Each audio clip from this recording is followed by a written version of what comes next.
નમસ્કાર દર્શક મિત્રો, ડે સ્પેશિયલ કાર્યક્રમમાં હું પીનલ આપ સૌનું સ્વાગત કરું છું. અને ડે સ્પેશિયલ કાર્યક્રમમાં વાત કરી રહ્યા છે રશિયા અને યુક્રેનની જે પરિસ્થિતિ છે, જે તંગદિલી સર્જાઈ છે તેના વિશે. રશિયાએ જે એલાને જંગ છેડી દીધું છે કે જેની સામે યુક્રેનના રાષ્ટ્રપતિ ભાવુક થયા છે. આજે વાત કરી રહ્યા છે કે આ રીતની પરિસ્થિતિમાં, એટલે કે જ્યારે યુદ્ધ દેખાઈ રહ્યું હોય તેવા સમયમાં આક્રમકતા કે ભાવુકતા, આ બંને જે ભાવો છે તે કેટલા કામ લાગી શકે છે. કારણ કે યુક્રેનની અત્યારે જે પરિસ્થિતિ છે, રશિયાની સામે ખૂબ નાનો દેશ કહી શકાય છે અને બધી જ રીતે અત્યારે યુક્રેન નબળું છે રશિયાની સામે. ત્યારે જે નાટો દેશો છે એ તમામ દેશોનું જે સમર્થન મળવું જોઈએ તે પણ યુક્રેનને નથી મળી રહ્યું ને એવા સમયમાં યુક્રેનના રાષ્ટ્રપતિ ભાવુક થયા છે. અને ભાવુક થતાં તેમણે કહ્યું છે કે તેઓ એકલા જ પોતાના દેશની રક્ષા કરી રહ્યા છે. તમામ અન્ય શક્તિશાળી જે દેશો છે તેઓ માત્ર દૂરથી જોઈ રહ્યા છે. એમાં પણ જ્યારે વાત કરવામાં આવે, જ્યારે પરિસ્થિતિ કથળતી જોવા મળી રહી હતી ત્યારે આ તમામ દેશોનું સમર્થન જોવા મળી રહ્યું હતું. પરંતુ કદાચ એવું કહી શકાય છે કે માત્ર મોરલ સપોર્ટ જોવા મળી રહ્યું હતું. યુદ્ધમાં આ જે દેશો છે તેઓ સાથ નથી આપી રહ્યા. ખાસ યુક્રેનના રાષ્ટ્રપતિનું કહેવું છે કે તેઓ એકલા જ લડી રહ્યા છે આ યુદ્ધને. તેની સાથે જ તેમણે ભાવુક થતાં એવું પણ કહ્યું છે કે અમે યુદ્ધ નથી ઈચ્છતા, પરંતુ જો અમારા પર હુમલો કરવામાં આવશે તો તમે અમારો ચહેરો જોશો પરંતુ પીઠ નહીં. અને તેની સાથે જ તેમણે ભાવુક થતાં કહ્યું છે રશિયાના જે નાગરિકો છે તેમની સાથે પણ, તેમની પાસેથી પણ તેમને મદદ માંગી છે. હવે આ પ્રકારની જ્યારે પરિસ્થિતિ ઊભી હોય કે જ્યારે અનેક શક્તિશાળી દેશ આ રીતે અટેક કરે અને બીજા પાડોશી દેશો સાથેના જે સંબંધો હોય તે પણ ક્યાંક અહીંયા કામ ન લાગી રહ્યા હોય, ત્યારે આ પ્રકારની પરિસ્થિતિ શું અંજામ આપશે તેના વિશે કરીશું વાત. જેની માટે મારી સાથે જોડાયા છે retired lieutenant kernel Jaydevsinh Rana અને ડિફેન્સ એક્સપર્ટ શ્યામ મલિક. આપ બંનેનું સ્વાગત છે. Welcome to day special. ધન્યવાદ. જય હિન્દ. જી જયદેવસિંહ રાણાજી, સૌથી પહેલા અત્યારની જે આ પરિસ્થિતિ છે જેમાં યુક્રેનના રાષ્ટ્રપતિ જ્યારે ભાવુક થયા છે ત્યારે કઈ રીતે જોઈ રહ્યા છો તેમની આ ભાવુકતાને? તેમનો જે આ વિડીયો છે, તેમણે જે અપીલ કરી છે, આંતરરાષ્ટ્રીય મદદની અપીલ કરી છે, તેમણે આ મેસેજમાં કઈ રીતે જોઈ રહ્યા છો તેને? આ યુક્રેનના રાષ્ટ્રપતિની આ જે અપીલ છે, ભાવુક થઈને કરેલી અપીલ, એ આ સમય માટે, આ સમયે જે એમની પરિસ્થિતિ છે એ પ્રમાણે એપ્રોપ્રિએટ છે. પણ કોઈ પણ યુદ્ધની સ્થિતિમાં પબ્લિકનો, આમ જનતાનો જુસ્સો ટકાવી રાખવા માટે એમણે જે અપીલ કરી છે એ બધી રીતે બરોબર છે. પણ આના સિવાય ભાવુકતાને યુદ્ધની પરિસ્થિતિમાં કોઈ સ્થાન નથી હોતું જ્યારે એક વખત યુદ્ધ શરૂ થઈ જાય ત્યારે. અને આની સાથે જ જે નાટો દેશો ને એ બધા છે, આપણે જોઈએ ઓવરઓલ પરિસ્થિતિ તો આ રશિયા અને પશ્ચિમી દેશોની વચ્ચે યુક્રેન એક કઠપૂતળી બનેલું છે. અને આમાંથી એ લોકોની સાથે આપણે સિમ્પથી સિવાય બીજું કઈ આપી ના શકીએ, કારણ કે બધા જ પક્ષો ભારત સહિત પોતપોતાનો જે રિક્વાયરમેન્ટ છે એના ઉપર વધારે ધ્યાન આપશે. અને આપણે ઓન ગ્રાઉન્ડ જે એક્શન ભારતની સરકાર કરશે એનાથી પણ આપણને ખ્યાલ આવશે. ભારત સરકાર પ્રાયોરિટી આપશે પોતાના નાગરિકોની રક્ષા માટે. પણ હું અહીંયા છે ને, જે વૈશ્વિક અમુક જે વાત કરારો હોય, પાડોશી દેશની મદદ કરવાની જે વાત હોય, એમાં જે કાયદાઓ કરારો હોય એમાં એવી કોઈ વાત જોવા નથી મળતી કે જ્યારે પણ કોઈ પાડોશી દેશ આ રીતની મુશ્કેલીમાં હોય ત્યારે એમને મદદ કરવી બનતી હોય. આંતરરાષ્ટ્રીય કરારો જ્યારે થઈ રહ્યા હતા ત્યારે આપણે જોઈએ છેલ્લી રાષ્ટ્રપતિ પુતિનની કોન્ફરન્સ જે થયેલી એમાં એમણે ક્લિયર કહેલું છે કે એમના ઘર આંગણામાં જ્યારે નાટો હથિયારો ખડકી રહ્યું હતું અને ધરી બનાવી રહેલું હતું રશિયાની વિરુદ્ધ, એ ટાઈમે એમણે છેલ્લા એક દશકાથી ઉદાહરણો આપ્યા અને પછી છેલ્લે ગળે આવી. અને આમાં યુક્રેન એક માત્ર પ્યાદું બનેલું છે અને આમાં પશ્ચિમ દેશો પણ એટલા જ ગુનેગાર છે જેટલા રાષ્ટ્રપતિ કે રશિયાની સેના હશે. જી ઓકે, એટલે અકોર્ડિંગ ટુ યુ અહીંયા યુદ્ધમાં भावुकता कोई जगह नहीं होती. आपको शू मानવું છે श्याम मलिक जी, आपका क्या कहना है? युद्ध में भावुकता, जहां यूक्रेन के राष्ट्रपति जहां भावुक हुए हैं, उसे आप किस तरह से देख रहे हैं? यहाँ पर जब कहीं भी किसी भी देश के बीच में युद्ध की बात होती है तब क्या आक्रामकता ही काम लगती है? यहाँ पर जिस तरह से भावुकता की कोई जगह नहीं है, जैसा कि यहाँ पर जयदेव राणा जी बोल रहे हैं, आपका क्या मानना है? देखिए, भावुकता और आंसुओं से जो है रोमांस में इनका काम होता है, लड़ाई में नहीं होता आंसुओं का काम। आंसू और जब जेलेंस्की रशिया को ऑफेंड कर रहे थे उस वक्त उनको इस बात को सोचना चाहिए था। हिंदी में एक कहावत है, दूसरे का गाल लाल देखकर अपने मुंह पर थप्पड़ मार लेना। तो जो जेलेंस्की ने सिर्फ वो काम किया है। जेलेंस्की को ये समझना चाहिए था कि अमेरिका ने आज तक कोई भी युद्ध नहीं जीता और अमेरिका ने आज तक जो है अपना किसी दोस्त का साथ नहीं दिया। ये मूर्खता को जो है वीरता का नाम अगर दे दें तो मूर्खता वीरता नहीं बन जाती है। ये मूर्खता है जेलेंस्की की। जी, तो आपको क्या लगता है, यहाँ पर अमेरिका ने एक तरह से मोरल सपोर्ट तो दिया था, तो कहीं ना कहीं वो मोरल सपोर्ट देख के यूक्रेन को लगा कि यहाँ पर नाटो के जो देश हैं वो समर्थन बना के खड़े रहेंगे, कि यहाँ पर नाटो में जो समावेश होने की बात है यूक्रेन की, जिससे रशिया को विरोध है, ये पूरा जो मामला है जहां पर अटका है, तो लगा था जो अमेरिका ने मोरल सपोर्ट दिया उससे यूक्रेन को लगा कि कहीं कहीं ना कहीं युद्ध में भी सपोर्ट मिल जाएगा। मैम, ये मूर्खता थी जेलेंस्की की कि उसने ये समझ लिया कि अमेरिका उसकी लड़ाई लड़ेगा। अमेरिका क्यों लड़ेगा उसकी लड़ाई? अभी अमेरिका ताजा ताजा अपनी नाक जो है कटवा के आया है अफगानिस्तान से। और नाटो को क्या जरूरत है जेलेंस्की की? क्या इंपॉर्टेंस है नाटो के लिए? कोई इंपॉर्टेंस नहीं है। तो नाटो अपने सिर्फ ये जो है जिसे हम हिंदी में कहते हैं गीदड़ भभकी दे देना कि हम 100 फाइटर भेज देंगे। अरे 100 फाइटर भेजेंगे आप? क्यों क्यों भेजेंगे 100 फाइटर? और 100 फाइटर से रशिया डर जाएगा क्या? नहीं डरेगा।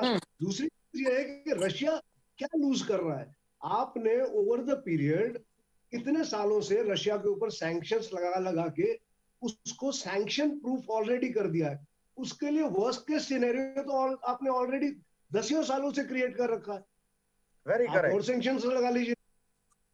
नहीं, ये So, बात यूक्रेन को समझनी चाहिए थी, जेलेंस्की को ये बात समझनी चाहिए थी। देखिए मैम, जेलेंस्की एक देश के प्रेसिडेंट हैं, किंडरगार्टन के बच्चे नहीं हैं। उनको अगर ये समझ नहीं तो उनको प्रेसिडेंट रहने का अधिकार ही नहीं है। नहीं, आपको क्या लगता है कि यहाँ पर उन्होंने जो निर्णय लिया, आपको क्या लगता है रशिया की जो आक्रामकता देखने मिल रही थी, जेलेंस्की यहाँ पे क्या करते तो रशिया युद्ध नहीं करता? अकॉर्डिंग टू यू क्या होना चाहिए था जो नहीं हुआ, क्या लगता है आपको? मैंने आपको, रशिया ने जेलेंस्की को क्यों अटैक किया? रशिया ने कहा कि मैं अपने बगल में नाटो को आके नहीं बैठने दूंगा। जी जी। जेलेंस्की मान जाते हैं, ठीक है जी हम न्यूट्रल रहेंगे, हम ना नाटो को लाएंगे ना आपके साथ करेंगे, आप हमारे साथ फ्रेंडली रहिए। Okay, that would have been a very very good situation. But आप बार बार थ्रेटन कर रहे थे हम नाटो को ले आएंगे, नाटो को ले आएंगे। तो रशिया की, and please understand there is a historical reason behind it. हाँ जी। जो यहाँ पे ये जो यूक्रेन जो है असल, जब ये यहाँ से आपके स्वीडन और इन सब जगह से जब ये ओरिजिनल रशियंस आए थे तो सबसे पहले वो यूक्रेन में एंटर किए थे। तो यूक्रेन बेसिकली उनका रशियंस का कल्चरल हब है। आप मेरे कल्चरल हब के ऊपर जो है किसी को बिठाएंगे तो मैं नेचुरली रिएक्ट करूंगा। आज आप दिल्ली में कहें कि मैं जो है दिल्ली को पाकिस्तान के हवाले कर देता हूं तो मैं तो रिएक्ट करूंगा, पूरा भारत रिएक्ट करेगा। तो ये जेलेंस्की की है। जेलेंस्की, मैंने जैसे पहले कहा कि दूसरे का गाल लाल देखकर अपने मुंह पे थप्पड़ मार लिया उन्होंने। अब जी जी रो भी रहे हैं। जी રાણા જી, આપનું શું માનવું છે આ વાત ઉપર? ક્યાંક ને ક્યાંક જેલેન્સ્કીથી આ ભૂલ થઈ છે, કાં તો એવું કહી શકાય કે અમેરિકાની વાતમાં આવી જવું, કાં તો એવું કહી શકાય કે હવે એવું પણ માની શકાય કે અમેરિકા જે મોરલ સપોર્ટ આપ્યો એણે એવું પણ માની લીધું કે યુદ્ધમાં પણ આ નાટો દેશોનો સપોર્ટ મળી શકે છે, અને હવે તેઓ ભાવુક થયા છે કે જ્યારે એવો કોઈ સપોર્ટ તેમને નથી મળી રહ્યો. પણ હવે વાત એ પણ આવે છે કે અહીંયા યુક્રેનને નાટોમાં સમાવેશ થવું જ હતું, કેમ? અહીંયા જે ઓપ્શન ની વાત કરી રહ્યા છે આપણે શ્યામ મલિકજી, એ ક્યાંક યુક્રેને અપનાવવું જોઈતું હતું, ક્યાંક એમાં કોઈ તકલીફ તો હતી નહીં, પરંતુ કદાચ નાટો દેશ તરફથી એને કહેવામાં આવ્યું કે નાટોમાં સમાવેશ કરી લેવું જોઈએ, જેથી કરીને અહીંયા રશિયાની જે સમસ્યા હતી કે જો તેમાં સમાવેશ થાય તો રશિયા પોતાના માટે ખતરો સમજી રહ્યો હતો. યુક્રેને આ વાત સમજવી જોઈતી હતી કે અહીંયા તેમની સાથે ફ્રેન્ડલી રહેવા માટે આ જીદ છોડી દેવી હતી. મલિક સાહેબે પ્રોપર અને સાચું કીધું. ઇતિહાસનો જે હવાલો આપ્યો છે, Ukraine is cradle of Russian civilisation, Russian culture. અને જ્યારે સોવિયત યુનિયનમાંથી રશિયન ફેડરેશન બન્યું ને બીજા દેશો અલગ થયા, એ સમયથી અનરિટર્ન એગ્રીમેન્ટ હતું, જે લેખિતમાં ન હતું, કે નેટોનું જે અસ્તિત્વ હતું એ રશિયા માટે જ હતું. રશિયાનો થ્રેટ જ્યારે યુએસએસઆર સોવિયત સંઘનો થ્રેટ ખતમ થયો પછી નાટો પોતાની રિલેવન્સ દેખાડવા એ લોકોના વર્બલ એશ્યોરન્સ છતાં બધા દેશોને, લાટવિયા અને એવા બીજા નાના નાના જૂના સોવિયત સંઘના દેશોને પોતાનામાં ભેળવવા માંડ્યું. એટલે આ 8 થી 10 વર્ષથી આ વસ્તુ ચાલી રહી છે. અને છેલ્લે 2014માં જ્યારે ક્રિમિયા પર રશિયાએ કંટ્રોલ કર્યો ત્યારથી સેન્કશન્સ ચાલી રહ્યા છે, જેમ મલિક સાહેબે બતાવ્યું છે. અને આમાં કોઈ ભાવુકતાને સ્થાન નથી. એમણે અને ઇતિહાસ જે છે, હિસ્ટ્રી રિપીટ્સ ઇટસેલ્ફ. અને આ અત્યારે હાલ પણ એ જ થઈ રહ્યું છે. અને અમેરિકાએ પણ આને હાથો બનાવીને, વેસ્ટર્ન કન્ટ્રીઝ નેટોએ યુક્રેનને હાથો બનાવ્યો છે. પણ ફાઇનલી બળિયાના જ બે ભાગ હોય છે. આપણી પાસે ક્લિયર ઉદાહરણ છે.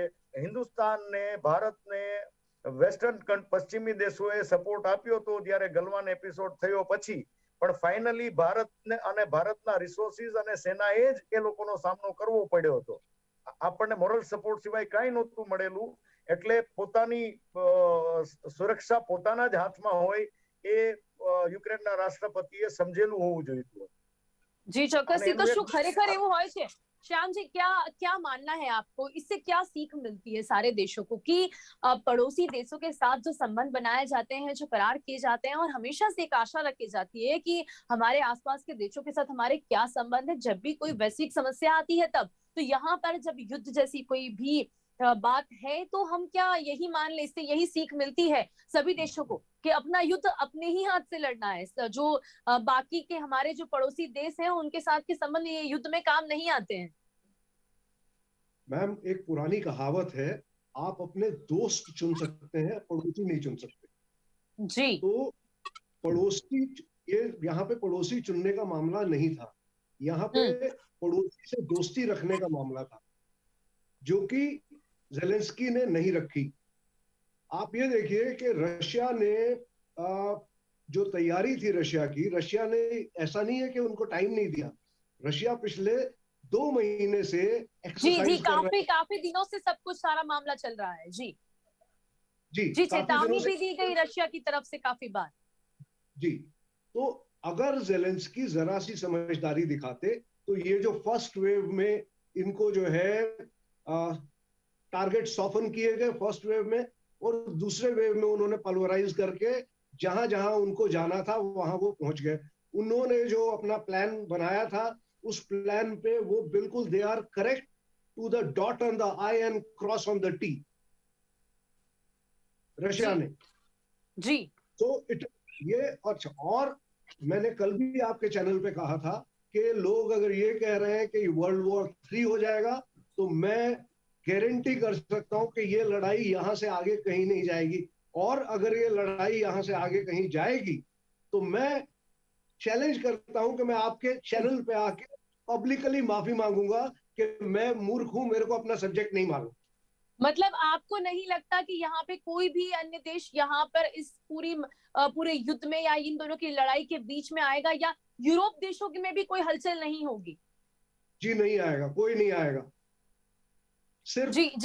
તમારું શું માનવું છે રાણા સરજી, આપનું શું માનવું છે? ત્યારે सिर्फ आपको लिप सर्विस मिलेगी, आपको जो है मेरे से आप जितनी मर्जी जो है दुआएं ले लीजिए, मैं भरपूर दुआएं देता रहूंगा आपको। आप जी मतलब यहाँ पर रशिया से, यहाँ पर रीजन क्या है? रशिया से डर है, रसिया के साथ के संबंध है इन देशों के, या फिर रशिया जो कर रहा है उन्हें भी लगता है कि कहीं ना कहीं सही है? नो नो नो, डर की बात नहीं। मेरे को क्या जरूरत है, मैं आपके हवन में अपने हाथ क्यों जलाऊंगा? हवन एग्जैक्टली, आपका है। यानी यहाँ जैसा कि कह रहे हैं भावुकता को કોઈ સ્થાન નહીં। જી રાણા સરજી, તમે પણ આ વાત સાથે સહેમત છો કે આ યુદ્ધમાં બીજા કોઈ પણ દેશની સંડોવણી પૂરી આપણને રીતે જોવા નહીં સહેમત મળે, છું. કોઈ પણ ઇન્ટરપ્શન કે હાજી. કોઈ પણ મદદ માટે પણ આગળ નહીં આવે। જી, on ground, boots on ground કોઈ પણ દેશ નથી મૂકવાનો। આ જે કોન્ફ્લિક્ટ છે એમાં કોઈ પણ દેશની બહારથી સેના નહીં આવે। દૂરથી મોરલ સપોર્ટ મળશે, ફાઇનાન્શિયલ મદદ મળી શકે, યુદ્ધ સામગ્રીની મદદ મળી શકે, પણ પોતાનું યુદ્ધ યુક્રેને પોતે જ લડવાનું છે।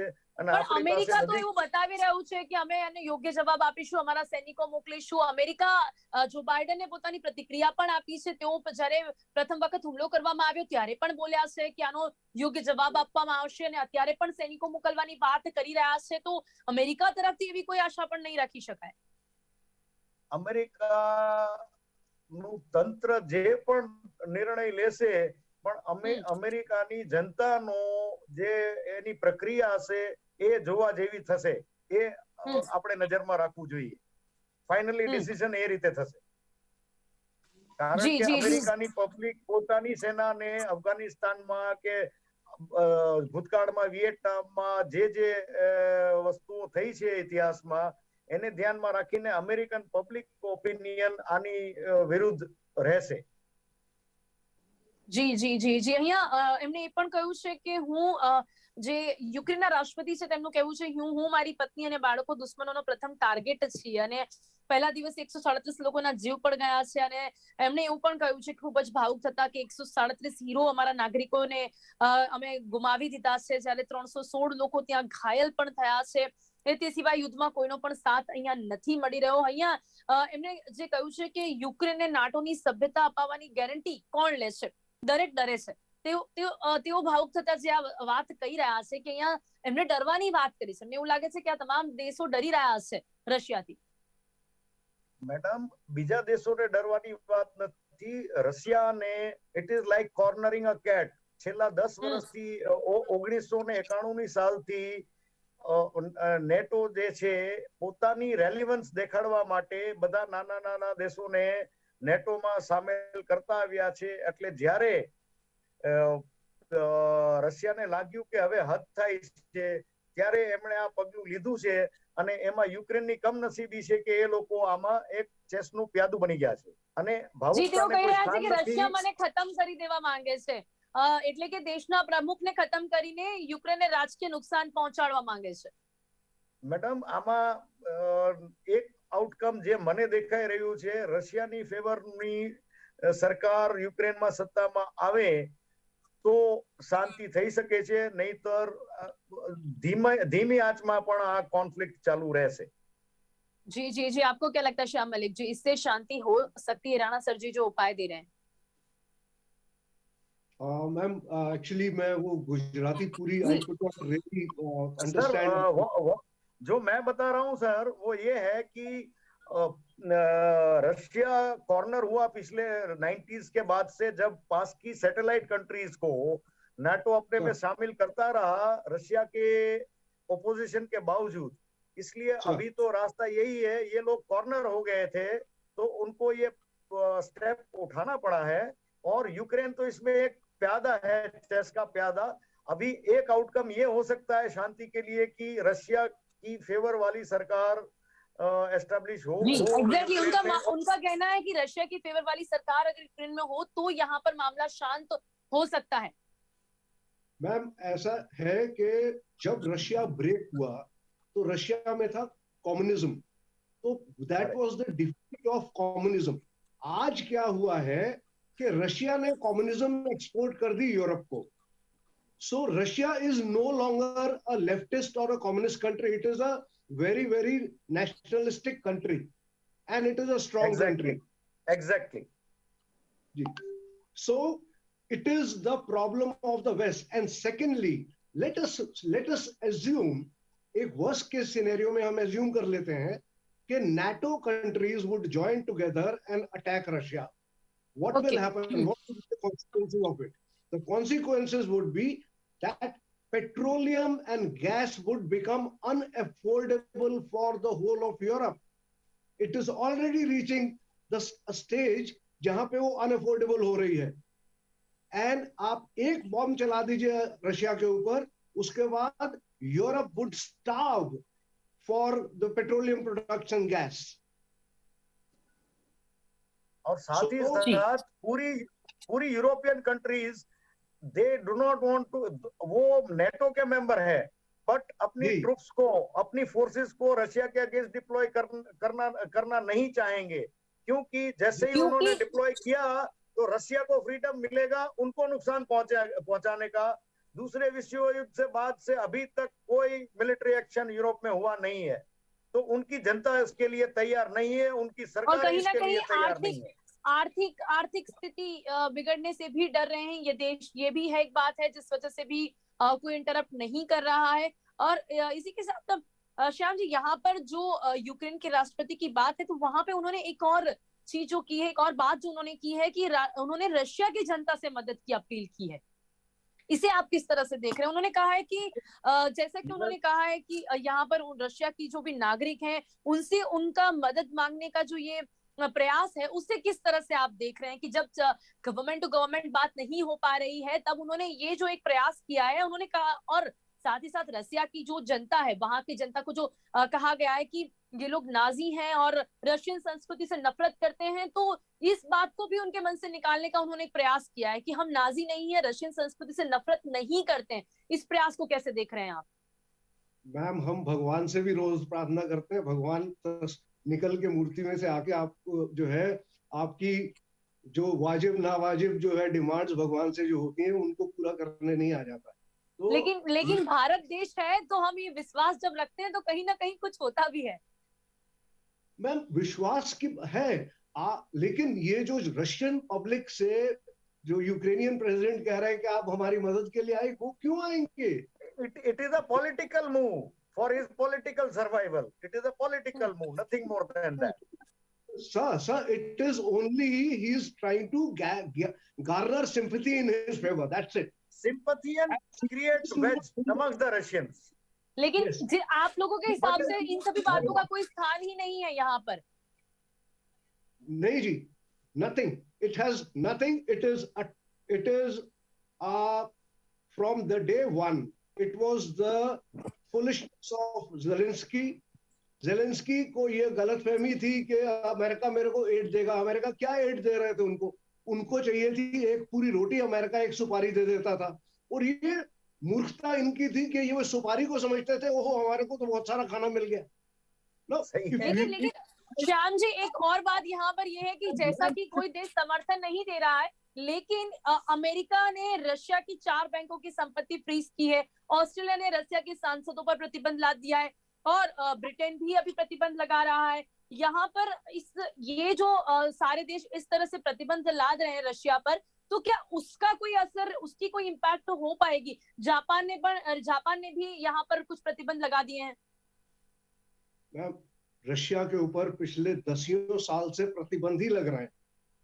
Correct. जी, और लेकिन कोई प्रतिबंध इम्पैक्ट नहीं देखने मिलती है. मैं एक दूसरे टेंजेंट पे बताता हूँ. जब भारत पे प्रतिबंध लगे थे तो क्या हुआ था? भारत ने अपना सुपर कंप्यूटर बना लिया था भारत पे. तो जब आप किसी के ऊपर प्रतिबंध लगाते हैं तो आप उस कंट्री को मजबूर करते हैं अपनी टेक्नोलॉजी को एडवांस करने के लिए. तो जी जी रशिया जी जी ये प्रतिबंध क्या है? ये लॉलीपॉप्स है. ये जी, these मतलब are- कि यहाँ पर इन सभी बातों का भी कोई अर्थ नहीं निकलेगा. जहां तक कि ये हम अभी पूरा जो मामला देख रहे हैं, कह सकते हैं ये यूक्रेन और रशिया के बीच ही रहेगा. और यहाँ पर अभी कहीं ना कहीं जो पूरा मामला देखने मिल रहा है, कोई देश, ये सारे देश जो भी विरोध कर रहे हैं, वो सिर्फ और सिर्फ एक मॉरल सपोर्ट तक ही सीमित रह जाएगा. ત્યારે સમય यहाँ समाप्त થાય છે, કારણ કે અત્યારે રશિયા અને યુક્રેન વચ્ચે જે સમગ્ર મામલો ચાલી રહ્યો છે તેની અપડેટ્સ તો આવતી જ રહેશે અને તેની માટેની ચર્ચાઓ પણ કરવામાં આવશે, પરંતુ હાલ તો જોતા એ જ લાગી રહ્યું છે કે રશિયાનો જે અટેક છે એ બંધ નહીં થાય અને સાથે જ યુક્રેનના જે રાષ્ટ્રપતિ ભાવુક થયા છે, જે રીતે અમારી સાથે ગેસ્ટ જોડાયા છે, તેમનું માનવું છે કે યુદ્ધમાં ભાવુકતાનો કોઈ સ્થાન નથી હોતો. સમય અહીંયા સમાપ્ત થાય છે. રાણા સરજી અને સાથે શ્યામ મલિકજી, આપ અમારી સાથે ચર્ચામાં જોડાયા તે બદલ આપ બંનેનો ખૂબ ખૂબ ધન્યવાદ. Thank you so much. તો દર્શક મિત્રો, સ્પેશિયલ કાર્યક્રમમાં અત્યારે વાત કરી છે આ જે યુદ્ધની પરિસ્થિતિ જોવા મળી રહી છે તેમાં જ્યારે રાષ્ટ્રપતિ ભાવુક થયા છે ત્યારે આ ભાવુકતા તેમના શું કામ લાગી શકે છે કે પછી ફરી એક વખત યુદ્ધમાં જે આક્રમકતા જોવા મળે છે તે જે રશિયા તરફથી જોવા મળી રહી છે તેની શું અસર અહીંયા જોવા મળી શકે છે તો આવનારા દિવસો જ બતાવશે. ડે સ્પેશિયલ કાર્યક્રમમાં ત્યારે બસ આટલું જ. ફરીથી મળીશું એક નવા વિષય સાથે. ત્યાં સુધી રજા આપશો. નમસ્કાર.